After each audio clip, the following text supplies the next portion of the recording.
바울이 나의 나 된 건 주님의 은혜라고 하는데, 그게 뭐냐면 부활의 주님을 만날 때부터 나는 사도라 치면 받을 수 없을 만큼 예수 잘 믿는 사람을 돌로 쳐 죽인 사람인데, 이런 나에게 부활의 주님이 다가와 주시고 바울로 바꿔주시고 사명을 주시고 성령을 주시고 능력을 주시고 은혜를 주셔서 내가 여기까지 올 수 있는 건 내 능력이 아니야. 부활의 주님의 은혜요, 은혜였나라고 고백하고 있어요. 근데 이게 바울만의 고백이 아니라는 거죠.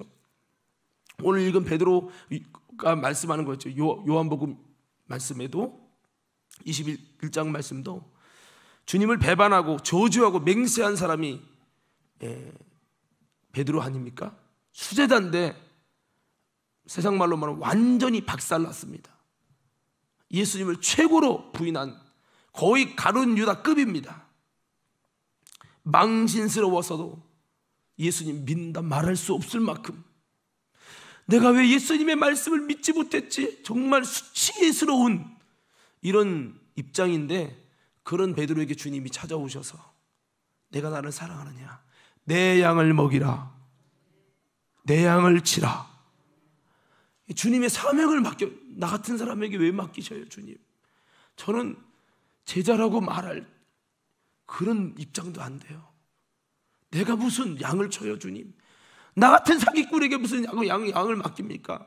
주님 난 못해요 라고 해야 정상인데, 정말 그런 베드로에게 주님이 이렇게 오셔서 말씀하신 이 주님은 적어도 베드로에게도 부활의 주님은 은혜였습니다. 은혜였다는 거예요. 자, 그래서 오늘 부활은 은혜입니다인데요, 은혜의 정의는 선물이라는 거예요. 자, 은혜는 여러분 선물이다 외쳐보는 거예요. 은혜는 선물 받는 거 싫어하는 사람 있어요? 네, 공짜잖아. 선물은 공짜거든요. 누구나 좋아요. 오늘 이제 남장로님이 오늘 설교를 주셔가지고 오늘까지는 됩니다 해갖고 드리는 건데, 이 선물이라는 겁니다. 선물은 받는 겁니다. 은혜는 받는 거예요. 누가 주시느냐? 하나님이 주세요. 여러분, 그냥 깨닫는 은혜도 있겠지만 깨닫는 은혜는 불교도 있습니다. 근데 여러분 기억하세요. 불교가 받는, 여러분 불교도 산은 산이요 물은 물이로다 깨달으면서 나름대로 감동이 눈물을 흘려요. 그게 은혜인가? 성경이 말하는 은혜인가? 아니라는 거죠. 다시 한번 여러분 알아야 합니다. 은혜는 받는 것이요. 그럼 받는다면 누가 주는 게 있겠죠. 누가 줘요? 그게 누가 줘요? 하나님이 주시는 은혜를 받은 사람은 받은 자 외에는 모르는 거예요. 받아봤어야 알지. 하나님이 주시는 은혜, 내가 혼자 스스로 깨닫는 거는 세상적인 사람도 어머니도 다 해요. 그거 말고 하나님이 나와 나의 생각과 다른 하나님이 내 심령의 인생에 다가오셔서 은혜라는 선물을 주시는 거예요. 내 마음을 녹이시고. 이런 은혜를 하나님께 받아본 사람은요, 그 은혜 알죠. 저는 우리 과림교회가 은혜를 아는 자가 되길 바라고. 근데 비애는 뭐냐면, 교회 수십 년 다녀도 하나님이 내게 주신 은혜 글쎄 한 번도 받아본 적이 없어요. 그냥 모태신앙으로 모든 거 다 알아. 이런 분들은 아까 오전 설교한 거 이해가 안 됩니다. 너무 동떨어진 얘기예요.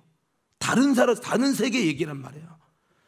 그래서 은혜는 받는 건데 누가 주냐? 하나님이 주세요. 누가 봐도 이거는 나 혼자 깨달아서. 군대 가서요, 제가 놀란 게, 군대 갔는데 막 힘들게 훈련하잖아요. 훈련병 때 훈련병하고 전경생활 간다 했더니 엄청나게 가는 거야. 가서 얘들이 신앙 예수 믿는 사람 이렇게 많은 거야? 감동받았어요. 그래도 웬걸 설교 시작할 때 5분 지나니까 다 자. 근데 더 중요한 거, 그들이 교회 가서 막 찬양을 부르잖아요. 예배를 드리잖아요. 다 울어. 나는 이 신앙이 겁내 좋은 줄 알았어. 왜 우나 봤어요. 이유는 하나예요. 편안한 삶 살다가 너무 힘드니까 어머니 이런 거야 이게. 제가 이 얘기를 왜 하냐? 깨달으면서도 감정에 북받쳐서 눈물 날 수 있다고요. 그게 은혜는 아니라고요. 은혜는 하나님이 주시는 거예요. 나는 울만하게 슬프지 않아요. 나는 부족하지 않아요. 하나님이 주시는 은혜이기 때문에 내가 생각해낸 게 아니라 하나님이 주시는 은혜가 임하면요, 내 마음이 천국이 돼요. 할렐루야. 하나님께 받아봐셔야죠. 옆 사람에게 물어보세요. 당신은 은혜를 압니까? 시작.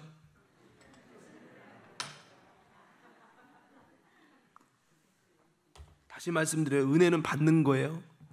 선물입니다. 누가 주신다고요? 하나님이. 우리 적어도 과림교회 다니는 성도들은요, 은혜 좀 받으십시다. 받아보고 맛을 알자고요. 정말 안타까운 거는 교회를 수십 년 다녀도 은혜를 받은 적이 별로 없어요. 마음이 완전 콘크리트야. 은혜가 사라지면 콘크리트가 됩니다. 근데 은혜도 두 가지예요, 크게. 첫 번째는 뭐냐면 믿음의 수고로 인해서 주님이 주신 은혜가 있어요. 두 번째 은혜는 뭐냐면 믿음의 수고가 아닌데 하나님께서 그럼에도 불구하고 그냥 거저 주시는 은혜. 은혜라는 단어는 거저 받는다는 뜻을 갖고 있지만 성경이 말하는 은혜는 무조건 거저 받는 게 아니에요. 믿음의 수고에 대한, 믿음의 수고는 요거밖에 안 했어. 이만큼 받을 수 있는 자격은 없어. 그렇지만 이만큼밖에 안 했는데, 예수를 영접한 것뿐인데, 회개한 것뿐인데 주님이 구원을 선물로 주시고, 내 행위가 아니에요. 내가 구원받을 만큼 수고한 게 아니란 말이에요. 요만큼에서 요만큼 내가 한 것은 회개한 것밖에 없어. 근데 주님이 핏값을 통해서 구원받을 수 없는 내게 구원을 주시고 영생을 주시고, 이거는 은혜라는 거예요. 은혜는 마치 내가 10만 원어치 일해서 10만 원을 받는 거는 은혜가 아니에요. 근데 1원 원치 일했는데 10만 원, 100만 원 받는 걸 은혜라고 해요. 그래서 이 은혜는 내 믿음의 수고에 따라서 주님이 주시는 은혜가 있고, 근데 그런 거 하나도 못해서 나는 죽일 놈이야, 바울처럼 나는 쳐 죽일 놈이야, 내가 스데반을 죽였어. 그런데 그 하나님께 회개한 것도 없고 단 하나도 하나님께 믿음으로 수고한 게 없어. 그런데도 나 같은 놈을 죽인 게 아니라 하나님의 은혜로 다가오시는 이런 은혜, 완전히 거저받는 은혜, 진짜 영적인 로또죠. 이런 은혜가 있어요. 두 가지 은혜. 근데 이것이 너무 믿음의 수고로 받는 은혜만 치우치면, 은혜라는 거, 하나님이 주시는 은혜라는 것이 사랑과 행복으로 느껴지는 게 아니라 뭔가 수고하고 받는다라고 하는 이런 거로 너무 가다 보면 은혜가 사라져요. 또 어떤 사람은 너무 거저받는 것만 은혜야. 교회 가도 거저줘야 되고, 모든 거 그냥 기도도 안 해, 믿음으로 나가지도 않아, 주님 옆에 매달리지도 않아. 그런데 뭔가 은혜가 안 떨어지나? 이거는요, 이렇게 치우치면 잘못하면 은혜와 상관없는 자가 되는 거예요. 두 가지가 조화를 이루어야 되는 거죠. 치우치지 않는 은혜가 있기를 예수님 이름으로 축원합니다. 치우치지 않는 은혜는 믿음의 수고로 얻는 은혜라고 하는 부분과 거저받는 은혜의 조화가 있어야 되는 거예요. 제 말 알아들으시면 하면 이해돼요? 네. 어떤 사람은 은혜는 거저받는 건데, 여러분 보십시다. 부활의 주님이 아무에게나 나타났어요? 얘기해 보세요. 여러분, 부활의 주님이 서기관 바리새인 장로들에게 나타났습니까? 아니죠. 믿음에 수고하는 자에게 나타나셨잖아요. 잘 생각하셔야 돼요, 여러분. 은혜에 대해서도 정의도 모르고 생각도 모르고 그냥 세상적 지식으로 꽉 차가지고 은혜가 어쩌고, 성경에서 말하는 은혜가 뭔지를 알아야죠. 그래서 이 두 가지의 조화가 필요하다. 자, 그래서 은혜는 꼭 믿음이 있고 의로워야 순종 잘해야만 주시는 것만은 아니다. 그것도 있죠. 그것도. 그래서 은혜가 더 배가 되려면 믿음으로 주님과 뜻을 같이 하고 순종하고 더 주님께 매달리고 은혜를 사모하고, 할렐루야, 이런 게 있어야 하나님의 은혜가 더 배가 되는 거예요. 그래서 신앙생활하면서 이걸 아셔야 돼요. 은혜가 임하는 통로를 알아야 되고 은혜가 임하는 비결을 알아야 되고, 할렐루야. 그냥 아까 말한 대로 은혜는 거저주는 거 아닌가? 나는 개떡 같아도 하나님의 막 은혜로 막 나를 만나주시고 막 불을 주시고 막 감독해 주시고 마음을 열어주시고, 이렇게 생각하면 굉장히 큰 오산입니다. 여러분, 은혜가 바닥을 칩니다. 잘못하면요. 여러분, 주님이 말합니다. 나는 은혜 받을 만한 자에게 은혜를 주고 그렇게 말씀하셨어요. 그래서 은혜라는 거는 믿음의 수고도 필요하지만 또 너무 그쪽으로만 치우쳐서 믿음으로 기도 열심히 해야 되고 회개만 해야 되고 헌금해야 되고 그래야만 하나님이 은혜를 주신다, 이렇게 해버리면 굉장히 또 여러분 어려울 수 있어요. 그래서 내가 부족하고 순종도 못했어요. 기도도 못했어요. 나는 특별 저녁 기도도 못 나왔어요. 나는 새벽 예배도 못했어요. 나는요 건축원금도 못했어요. 그래도 여러분 때로는 하나님께서 부족한 죄인인데도 주님이 사랑하셔서 주시는 은혜도 있다. 우리 옆 사람에게 한번 인사해 봅시다. 은혜라는 게 있습니다. 시작. 자, 그래서 은혜라는 게 있습니다. 오히려 내 행위가 아니라 무자격자인데 주실 때 그 은혜의 감동은 더 큽니다. 또한 이 은혜의 감동을 받게 되면요, 사람이 변하게 돼요. 그 사랑에 붙들리게 됩니다. 예수님의 부활은 제자들에게 바로 이렇게 다가왔다는 거죠. 오늘 본문의 바울의 고백처럼 나의 나 된 것 오로지 주님의 은혜였습니다 라고 고백합니다. 부활의 주님이 다가오신 것도 사명을 주신 것도 자격 없지만 부활의 주님은 저들에게는 은혜였다는 거죠. 또한 베드로도 마찬가지죠. 배반하고 저주하고 맹세한 그에게 다가오신 것은 전혀 그의 행위와는 반대된 겁니다. 그의 행위라면 당연히 주님이 책망하고 심판하고 여러분 그래야 되는데, 그런 베드로에게 엉망진창인 그에게 무너질 만큼 다 무너진 그에게 내 양을 먹이라 라고 하는 말씀은 더더욱 모순되는 거예요.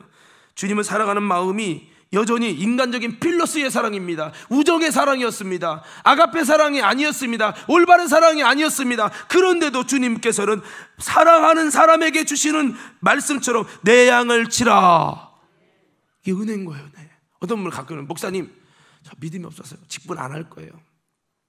자격돼서 하는 사람이 누가 있어요? 자격되고 여러분 그래서 하는 사람 누가 있냐고요? 다 부족하지만 하나님의 은혜로 하는 거죠. 할렐루야. 자, 그래서 이와 같이 인간적으로는 이해가 안 되지만 전적인 주님의 은혜의 역사라고 하는 겁니다. 이렇게 제자들에게는 엠마오로 가는 자들이나 도마도 그렇고 부활의 주님은 묻지도 않고 따지지도 않고 왜 그랬어? 라고 말하지 않고 그들에게 사랑으로 다가오셨고 그들을 이해해 주시고 용기와 희망과 새 힘을 주셨습니다. 이 감격은 적어도 제자들에게 부활의 주님을 만났을 때 혼이라도 날 줄 알았는데 온전한 믿음 아니었고 너 왜 선지자로 믿었어? 내가 그리스도라니까 라고 하지 않습니다. 그들의 믿음이 부족하지만 그들에게 정말 은혜로 다가오셔서 부족하면 사명을 주시지 말아야 되는데 그러니 그들을 또다시 사도로 세우시고 이 세상을 구원하는 위대한 하나님의 부활의 증인의 역사의 주인공으로 세우십니다. 그리고 그들이 그 감동을 받았죠. 그래서 이 제자들에겐 적어도 부활의 주님을 만난 감격을 말하고 한다면 그냥 은혜이지요. 그냥 은혜이지요. 내가 아니라 그냥 은혜입니다. 이렇게밖에 말할 수 없었다는 겁니다. 자, 여러분에게는 어떻습니까? 부활의 주님은 우리에게도 은혜 아닙니까? 어떤 측면에서 은혜입니까? 먼저는 나는 구원받을 자격이 안 되는데 나 같은 자에게 예수님처럼 부활의 첫 열매신 예수님처럼 아름답고 영광스러운 부활의 은혜를 주시기로 작정해 주시는 것만도 내 행위로는 받을 수 없는 엄청난 선물이죠. 그래서 부활의 주님은 우리에게도 은혜라는 거죠. 우리가 잘나서도 우리가 온전해서도 아닌데 이런 우리를 위해 다시 살아나 주셔서 감사하고 부활하심으로 우리에게 부활의 소망을 주시며 귀한 믿음과 은혜를 주시는 주님의 모습, 우리도 한번 외쳐볼까요? 그저 은혜입니다. 우리가 지금 만나는 예수님은 부활의 주님입니다. 그 주님은 우리에게 어떻게 임하십니까? 성령으로 임하십니다. 그러니까 부활의 주님이 살아계신데 그 부활의 주님이 누굽니까? 예수님이죠. 그 예수님은 여러분 우리에게 어떻게 임한다고요? 예수의 영이, 예수 안에 본질이신 예수의 영이 우리에게 성령으로 임하시고, 성령이 누구냐? 하나님의 영이시고 예수의 영이에요. 그 예수님이 육체로 오지는 않지만 그 주님이 성령으로 우리 안에 오신다는 거예요. 그래서 부활의 은혜라고 하는 이 말 속에는 주님을 만나서 회복되고 받은 은혜는 오직 부활의 주님에게서 나왔다는 겁니다. 주님이 우리 삶 속에 은혜로 또한 다가오시죠. 왜? 그분이 살아계시기 때문에, 그분이 부활하셨기 때문에. 2000년이 지난 지금도 동일하게 여러분 예수님의 은혜가 다가오고, 할렐루야. 그래서 여러분 어떻게 보면 우리는요, 하나님도 믿지만 유대인처럼 하나님만 믿는 신앙이 아니라 예수님을 믿고, 우리는 유대인처럼 야훼신 하나님만 믿는 게 아니라 우리는 예수 그리스도를 믿고 예수님이 주시는 은혜를 믿고 나아가는 게 우리예요. 만약 그게 거짓이라면, 예수가 죽었다면, 예수님이 지금 살아계시지 않는다면, 예수님이 은혜를 줄 수 없다면, 그 부활의 주님이 우리에게 놀라운 은혜를 주실 수가 없고, 우리를 만나줄 수 없고, 그분이 우리 삶 속에 개입하시는 놀라운 은혜로운 역사를 주실 수 없다는 거죠. 그 역사가 있다는 말은 반대로 말하면 부활의 주님이 우리에게도 여전히 은혜로 다가오십니다 라고 하는 증거죠. 그래서 내가 그를 위해 어떤 행위를 한 것도 아닌데도, 전혀 아닌데도 그 주님의 은혜는 주님께서 찾아오시는 이 사건으로 말미암아 시작된다는 겁니다. 주님의 임재가 찾아오고, 주님의 말씀이 찾아오고, 주님의 역사가 일방적으로 내가 상상할 수 없는 그때 찾아오십니다. 그리고 주님께서 일하시고 역사하시며 우리에게 은혜를 주십니다. 그래서 은혜입니다. 자, 여러분, 이 은혜라는 거, 여러분, 주님이 꼭 뭐 내가 구해서만 은혜가 임하는 게 아니라, 한번 따라서, 주님이 생각지 않을 때, 예비되지 않을 때 일방적으로 오셔서 은혜를 주신다. 그러니까 여러분, 막 부흥의 때가 아닌데요, 갑자기 찬송 부르는데 갑자기 주님이 확 임의로, 근데 부르지도 않은데 오셨어. 내 마음을 녹이시고 내게 은혜를 주시고, 이게 은혜예요. 그래서 여러분, 지금 우리가 부활의 은혜라고 하는 건, 부활도 은혜지만 그 부활의 주님이 지금도 우리에게 은혜로 다가오시는데, 중요한 거는 두 가지라고 했잖아요. 내가 믿음의 수고를 해서 주는 은혜가 있지만, 또 하나는 전혀 아닌데, 나 요즘 얼타고 있고, 나 요즘 바닥치고 있는데 그 주님이 일방적으로 다가오는 거예요. 제가 금요 집회 때도 이런 얘기 했어요. 나 요즘에요, 신앙 바닥치고 있어요. 나 주님 말씀도 잘 안 듣고요, 나 그렇게 망나니처럼 살아요. 물론 예수님을 믿지만, 그런데 나는 기도도 안 하려고 했는데 그 주님이 다 그냥 일방적으로 다가오셔서 내 마음을 녹이고 내 마음을 두드리시고 나를 향한 미래와 계획을 다 말하시는 거야. 이렇게 해라, 이렇게. 내가 너를 사랑한다. 아니, 나 주님 사랑한다 말할 수 없어요. 요즘 완전 바닥이에요. 아니야, 난 너 사랑해. 너를 위한 계획을 있어. 내가 널 이렇게 쓸 거야. 와, 무너지는 거죠. 완전 무너지는 거예요. 근데 주님이 그러신다는 거예요. 여러분, 하나님 옆에 그 주님을 구할 때도 찾아오시지만, 내가 가장 밑바닥을 걷고 있을 때도 주님은 내 삶 속에, 내 인생에, 내 가정에, 내 물질에, 내 삶의 현장 위에, 내 마음 속에 주님이 일방적으로 찾아오셔서 은혜를 주셔요.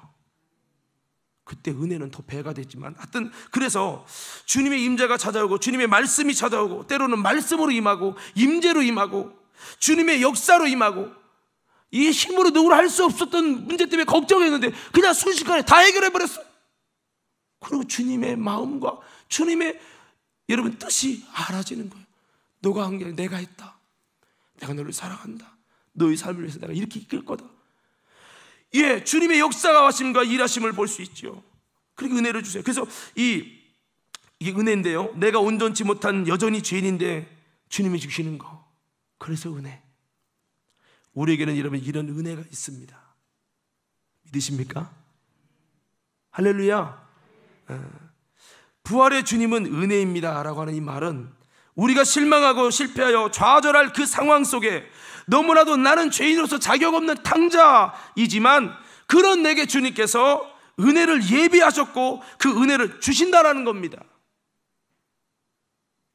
여러분의 주님을 찾지 않는 그 자리에서도요.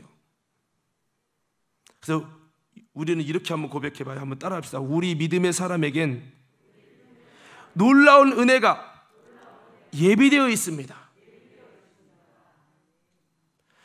여러분이 예상하지 못한 뭐 선물 드리세요. 누가 선물 줄라나? 예상하다 받으면 그렇죠. 그 예상 전혀 안 했는데 주님이 갑자기 확 다가와 버려. 이런 은혜가 우리 모두에게 있기를 예수 이름으로 축원합니다. 부활의 주님이 삼각지 않은데 다가와 버렸어. 걸어가는데 다가와 버렸어. 물고기 잡는데 다가와 버렸어. 의심하는데 다가와 버렸어. 부활의 주님이 제자들에게만 은혜가 아니라 여러분 여전히 실패한 것 같고 지금 내가 믿음의 바닥을 쳐도 주님께서 어느 순간에 우리에게 은혜로 다가올지 몰라요. 믿음의 성도들에게는, 주님의 백성들에게는, 주님의 자녀들에게는 내가 상상할 수 없는 놀라운 은혜가 예비되어 있습니다. 아니 설득력이 없나 보네. 아멘. 그 은혜를 경험해 봤어야지. 몰라요. 여러분 알게 되기를 예수 이름으로 축원합니다. 여러분 내 삶은 계속 엉망진창이라고요? 아무것도 되는 것이 없다고요? 아닙니다. 그런 사람일지라도 여러분이 예수를 믿는 믿음의 성도라면, 한때 주님을 사랑했던 사람이라면 보십시오. 그 주님이 어느 순간에 여러분의 침범해 오실지. 여러분 그 주님은요 우리에게 놀라운 은혜로 내가 상상할 수 없을 때, 지금 아무것도 되지 않는다고 생각하고 낙심하지 마세요. 우리에게 예비된 은혜가 있어요. 여러분 저처럼 나는 전혀 준비되지 않았는데 주님이 갑자기 다가오서 만나주시는 거예요. 아브라함아 갑자기 다가오세요. 노아야 갑자기 다가오세요. 그리고 은혜를, 예비한 것을 선물로 주십니다. 내가 고민하던 거 다 해결해 주십니다. 위로의 말씀을 주십니다. 그분이 우리의 예수님이세요. 할렐루야. 다시 한번 외쳐봅시다. 우리에게는, 크게 좀 해봐요. 우리에게는 놀라운 은혜가 예비되어 있습니다. 주님이 그 카드를 언제 쓸지 몰라요. 만약 민자그럼 있어요. 내 삶이 그냥 단조로워, 재미도 없어. 근데 주님이 그 카드를 갖고 있어요.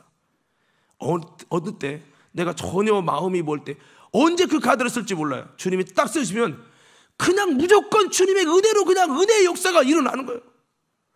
내가 요즘 기도도 안 했는데, 나 요즘 완전 바닥인데 왜 이런 은혜가 되게 밀려오지?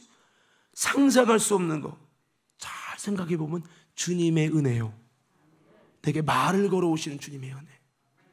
할렐루야. 그래서 여러분 이런 기도했으면 좋겠어요. 한번 외쳐봅시다. 주여. 다시 한번 이렇게 주여. 수빈아 이렇게 하지 말고 좀 떼고 해봐. 다시 한번 주여. 내게 다가오세요. 누가 뭐래도 이거는 내가 만든 게 아니야, 내가 조작한 게 아니야, 내가 생각해낸 게 아니야. 주님이 내 인생에 다가오셨어. 내 마음에 다가오셨어. 왜지? 그냥 사랑한다는 거예요. 내가 너를 기억한다는 거야. 펑펑 울 수밖에 없어요. 그래서 이 바울의 지은 죄는 형벌과 심판이잖아요.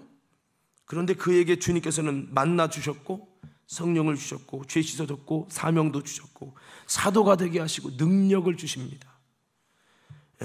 이것은 전적인 주님의 은혜가 그에게 임했지만, 바울이 말합니다.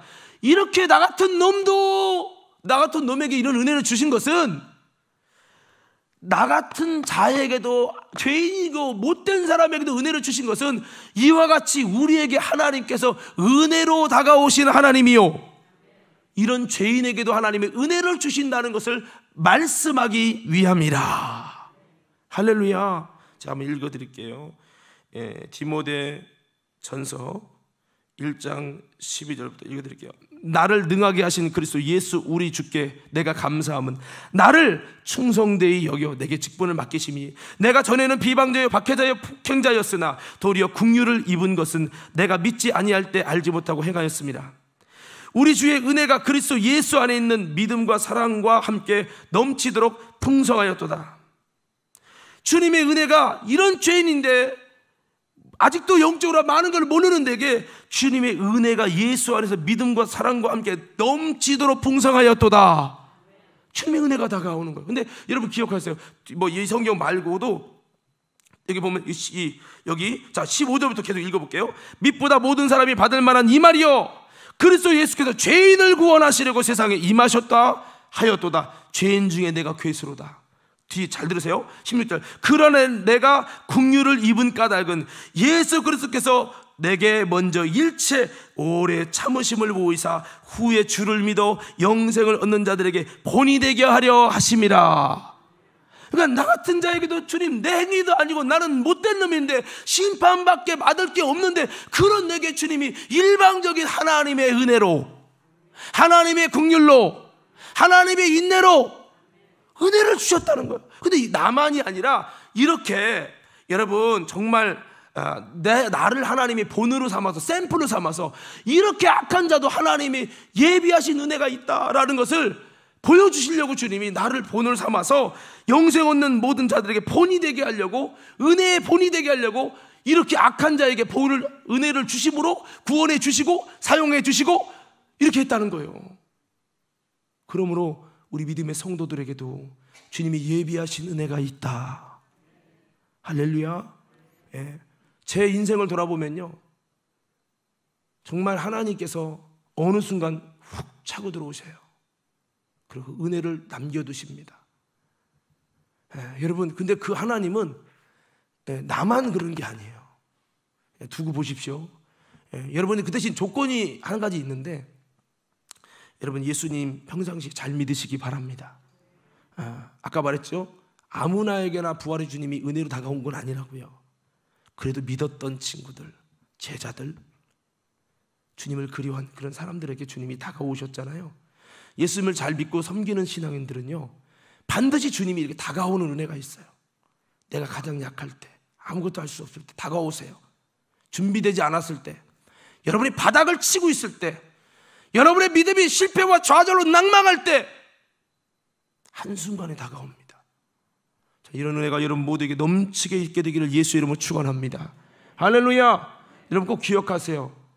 여러분이 잘 못했기 때문에, 기도 못했기 때문에 하나님 은혜 안 주시는 게 아니라 여러분을 향한 하나님의 숨겨두신 은혜가 있습니다. 제가 사실 이제 이 은혜를 입는 것에 아까 초말에 얘기했지만, 여러분 정말 은혜를 받으면 행복해지고요, 주님 사랑받는 느낌이 있고요, 정말 마음에 천국이 일어납니다. 감동이 있습니다. 근데 여러분 이것이 더 배가 되고 더 많이 그런 은혜의 삶을 살기 원하면 한번 따라서 주님의 은혜를 갈망하자.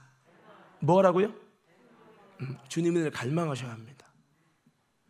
요즘에 제 마음속에서 하나님의 은혜를 좀 갈망했어요. 하나님, 요즘에 옛날에는 내가 생각도 안 했는데 주님이 먼저 다가오셔서 말 걸어주시고 말씀해 주시고 그런 은혜가 너무 컸는데 요즘엔 주님 잘 안 다가오시는 것 같아요. 내가 은혜를 잃어버렸나요? 하나님, 은혜 받고 싶어요. 은혜를 만나고 싶어요. 은혜는 기가 막힌 설교를 머리로 안다고 은혜가 되는 게 아니에요. 은혜를 위로부터 부어주시는 거예요. 은혜 받고 싶어요. 사모하며 기도했어요. 계속 부활절 예배 들기 전까지 제가 그걸 좀 기도 제목이었어요. 하나님, 내게 은혜를 주세요. 하나님, 옛날엔 주님이 찾아왔잖아요. 주님이 와서 만나주시고 주님이 말씀해주고 주님이 해결해주시고 크고 비밀한 일을 주님이 그냥 일방적으로 보여주셔서 내가 감동받은 게 한두 번이 아니잖아요. 근데 주님, 왜 지금은 조용하시고 아무것도 없죠? 내 인생이 너무 심심하고 몸이 건조해요. 근데 제가 꿈을 꿨는데 꿈속에 제가 존경하는 분이 있어요. 제가 윤석준 목사님을 되게 존경하는데 그분을 통해서 많은 은혜를 입었고 은혜를 받았고 주님을 만났고 영적 세계의 눈을 그나마 많이 떴는데, 저는 주님이 다가오실 때 저에게 그 목사님을 통해서 다가오세요. 꿈에서 그분을 보고 주님 만난 사람처럼 펑펑 울었어요. 에이, 깨고 보니까 꿈이야. 근데요, 그래서 그런 말 들어봤잖아요. 꿈속에서 내가 존경하는 목사님이 나오면 그 주님을 만나는 것 같다는 거예요. 그때부터 은혜가 시작됐어요. 그러면서 예배 때, 설교 때도 계속 막 밀려오는데, 제가 아까 그랬잖아요. 금요일 날에, 그 금요일 날도 설교 중에 요즘에 새벽에도 막 그렇게 막 밀려올 때가 있는데, 금요일 날도 막 설교하는데 막 울 것 같은 거예요. 정말 그 은혜가 오고 나서 제가 잠을 자려고 누웠다가 아까 말씀했죠. 박종호 씨 그 내용 보고 간증 받는데, 간증보다 울지 않거든요. 저 어떻게 보면 야, 내가 갱년기라구나 그럴 수 있는데, 그거 이렇게 보면서 주님의 음성이 막 느껴지는 거예요. 누워서 정말 기도를 막 휘하삼창한 건 아닌데 주님이 내게 하시는 음성이 막 느껴지는 것 같은 거예요. 주님, 내가 이렇게 하겠습니다. 속삭이듯이 주님께 마음으로 기도하는데 눈물이 초초초초, 우리 아내는 막 자고 있는데 눈물이 초초초초, 은혜가 밀려오는 거예요. 여러분, 은혜는 사모하는 자에게 주십니다. 하나님은 여러분이 부족한데도 은혜 구하면 은혜로 다가오십니다. 이걸 아셔야 돼요. 너무 우리는, 죄송합니다, 이렇게 표현하면 장로교는 무조건 은혜로다가 그냥 주님이 무조건 주는다. 아까 말하면 그냥 거저 주시는 은혜로만 너무 치우쳐 있다면, 감리교나 이런 데는 믿음으로 행하는 자에게 은혜를 주신다. 이쪽에도 많이 치우쳐 있기도 해요. 이 두 가지의 조화가 필요해요. 조화가. 할렐루야. 자, 우리 주무시는 분이 계셔서 빨리 끝내야겠네요. 그래서 제 인생을 다 돌아보면, 제가 단독 목회 갈 때도 그랬고, 여러분이 자주 말씀드렸습니다만, 제가 단독 목회 안 나가려고, 기도도 안 하려고, 다니던 기도도 안 다니고 그러던 그런 나에게도 주님이 다가오셔서 말씀하시고 단독 목회를 나가게 하시고, 그래서 제가 영광교회 담임이 되기도 하셨고, 또 여러 가지 주님이 내 인생에 가장 힘들고 어려울 때 정말 그럴 때마다 주님이 일방적으로 다가오셔서 되게 은혜를 보이셨어요. 오늘 여러분, 저는 우리 모든 인생 속에 그 은혜의 부활의 주님을, 삶 속에서 그 은혜의 역사를 이루시는 그 주님을 만날 수 있는 우리 믿음의 성도들 되셔서, 부활의 주님이 저와 여러분 이 제자들에게는 은혜로 다가왔잖아요, 그죠? 이것처럼 저와 여러분의 인생에도 그 부활의 주님이 놀라운 은혜의 감격으로 다가와지는 은혜의 역사가 있기를 예수님 이름으로 축복합니다. 할렐루야. 우리가 한번 외쳐봅시다. 주여, 한번 크게 외쳐봐요. 주여, 내게 은혜로 임하시옵소서. 은혜를 사모하세요. 주님, 남들은 만나주신다는데 나도 좀 만나주세요. 남들은 기도하다 운다는데 나도 좀 울 수 있는 은혜를 주세요. 남들은 주의 말씀으로 임한다는데 주님, 나도 주님의 그 말씀 듣고 나도 뭔가 은혜라는 걸 경험하게 해주세요. 가슴이 뜨거워져 북받쳐서 견딜 수 없어서 내가 감정에 의한 눈물이 아니라 주님이 주시는 뜨거운 눈물을 펑펑 쏟아낼 수밖에 없는 그 은혜가 있어야 돼요. 그래야 내 영혼이 소생돼요. 그러나 구하셔야 합니다. 물론 때로는 믿음으로 열심히 여러분 하는 사람들은 여러분 기도도 않고 바닥치고 하나님 찾지도 않아도 주님이 일방적으로 다가올 수 있습니다. 일방적으로. 정말 사도 바울은 굉장히 특별한 경우이기도 하지만, 그래서 아무쪼록 내가 믿음의 수고를 할 때 은혜 주시는 은혜도 있으니까 그렇게도 노력하시되, 그게 아닐지라도 여러분 주님이 우리에게 은혜를 예비하셨다. 그 카드를, 은혜의 카드를 주님이 언제 쓸지 모른다. 그러나 기왕이면 저와 여러분 가운데 그 은혜의 카드가 많아져서 정말 그 은혜의 삶을 사는, 그래서 바울처럼 나의 나된 것 주님의 은혜로다. 그의 삶에 은혜의 카드가 너무 많은 거예요. 그래서 정말 그렇게 살 수밖에 없었다고, 그게 하나님의 은혜라고 고백하는 이런 고백의 간증에 은혜의 역사가 우리 모두에게 있기를 예수의 이름으로 축원합니다. 여러분, 우리 삶이 힘들고 어려울 때 있죠, 그죠? 모든 것이 없는 광야. 그런데 하나님이 그 힘들고 어려울 때 실제하셨고, 약속이 있었고, 은혜가 있었고, 임재가 있었고, 하나님의 놀라운 역사가 있었어요. 그런데 그의 삶의 현장에는 육신적으로는 광야같이 초라해요. 아무것도 된 게 없어요. 몸은 여전히 아프고, 미래는 여전히 없고, 지금 여전히 나는 개척교회 하고 있고, 정말 내 삶은 광야야. 근데 내 마음속에 주님의 은혜의 임재는 놀랍게, 여러분, 은혜 때문에 행복한 거야. 제가 단독 목회 처음 나갈 때 그랬어요. 이 가슴 속에는 주님이 지금 이끄시고 말씀하시고 은혜로 한 시간 동안 펑펑 울게 하시는 하나님의 그것이 내 안에 있었고, 그 주님이 나를 책임져 준다는 확실한 내 속에 확신이 있었어요. 내가 비록 사례금을 10만 원도 못 받았지만 내게는 확신이 있었어요. 주님이 함께 하신다. 주님이 책임져 주신다. 주님이 나를 인정해 준다고 하는 이 소리 때문에 나는 너무 확신 속에 기쁘고 감동이 있었어요. 마음이 천국이에요. 그러나 지금 삶은 광야예요. 여러분, 육신적인 것은 초라하지만 그래도 은혜가 있으니 행복했어요. 지금 어떻습니까? 건물은 좋아요. 아파트는 좋아요. 재정적인 거 회복됐어요. 차도 좋아졌어요. 모든 게 좋아졌어요.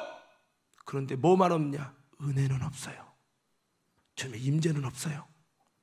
주님이 내 삶 속에 크고 비밀한, 주님이 지켜주신 아름다운, 이건 누가 봐도 주님이 하셨다 라고 하는 하나님의 역사와 은혜가 없어요. 그렇다면 내 몸은 가난인데 내 영적 세계는 광야인 거예요. 사람이 네 가지로 나눠집니다. 몸은 광야인데 영적으로 광야에서 바닥을 치는 거예요. 두 번째, 몸은 광야인데 영적으로는 가난에 적과 꿀이 흐르는 거예요.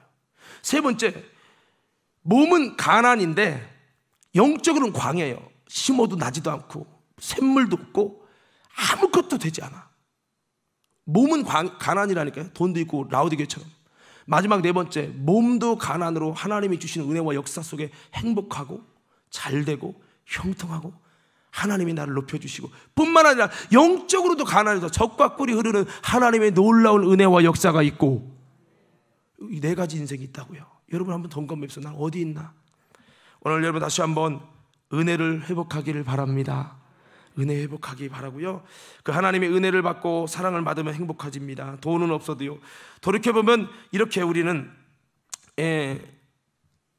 지금은 가난 같은데 하나님의 찾아오심은 적은, 은혜는 적은 삶을 살고 있는 건 아닌가, 저는 이런 생각을 해봤어요.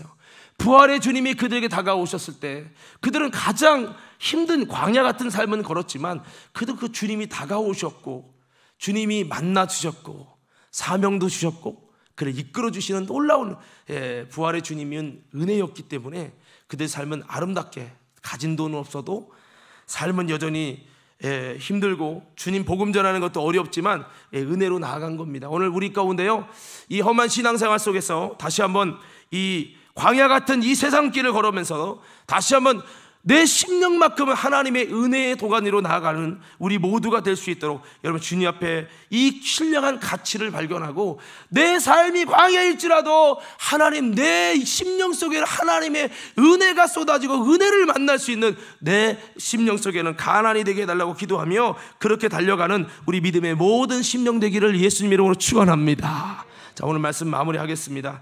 하나님께서 그래서 이스라엘 백성이 가나안에 있을 때 모든 게 좋잖아요. 곡식도 거두고 닭이 땅이고 다 좋아.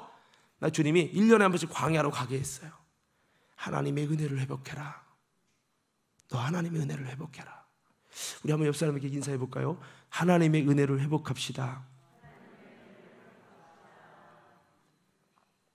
현대판 몸은 가나안 땅에 있는데 영적으로 하나님의 은혜와 적과 꿀이 바닥치는 은혜 없는 삶, 그 사사기 역사입니다. 사사기가 뭔지 알죠? 가나안 땅에서. 그래서 우리는 뭐가 진짜 행복한 가치인 겁니까? 여러분 왜 열심히 삽니까? 좋은 차, 좋은 집, 보다 더 나은, 보다 더 여러분 정말 평안한 삶? 그게 정말 가치입니까? 그 외형적인 것보다 더 중요한 것은 내 안에 주님의 은혜가 임하는, 주님의 은혜가 있는 것이 진정한 행복입니다. 가끔 그러면 권사님들이, 집사님들이, 목사님 모든 것 지금 다 좋아졌는데 저 옛날 20년 전에 그렇게 힘들게 예수 믿을 때 그때가 더 행복해요. 왜? 그때는 하나님의 은혜가 있었어요. 주님의 다가오심이 있었어요. 목사님 저도 그래요. 여러분 제가 목회가 제일 행복했을 때가 언제냐면 저 처음 주님이 응답받고 음성 듣고 그 목회 현장 나갔을 때, 그때가 제일 행복했어요. 영적으로. 성도는 한 명밖에 없어요. 교회 터는 다 남의 터라 독촉장 날라와요. 그래도 그 주님이 은혜로 나를 걷게 하고, 여러분 무리를 걷게 하시고 은혜로 이끄신 그 주님의 그 은혜 안에 출발됐던 그때가 영적으로 제일 행복했던 것 같아요. 물론 지금 안 행복하다는 게 아니라 중요한 것은 여러분 다시 한번 우리가 은혜가 회복되어지고 부활의 주님이 다가오는 것처럼 내 마음이 교만해지면 그 주님이 안 다가옵니다. 그 은혜의 역사가 쉽게 오지 않습니다. 물론 바울처럼 그래도 은혜 주신 사람이 있어요. 아무쪼록 이건 뭐 머리로 논하기는 어렵지만 하여튼 우리 성도들에게는, 예수 믿는 성도들에게는 하나님의 상상할 수 없는 놀라운 은혜가 있다. 그 주님의 은혜가 다가오시도록 우리 다시 한번 믿음으로 나아가시고요. 또 가장 힘들고 어려울 때 그래 나는 믿음 없기 때문에 하나님 나는 은혜 안 주셔, 이렇게 정죄하지 마세요. 주님이 반드시 여러분의 삶에도 숨겨두신 은혜를 사용하셔서 여러분에게 내가 너를 사랑한다는 은혜를 보이신다는 거 여러분 잊지 마시고, 그 주님을 향한 신뢰를 잊지 않고 은혜의 주인공으로 살아가고 여러분 은혜의 역사 속에 천국 생활할 수 있는 우리 모두가 되기를 예수님 이름으로 축원합니다.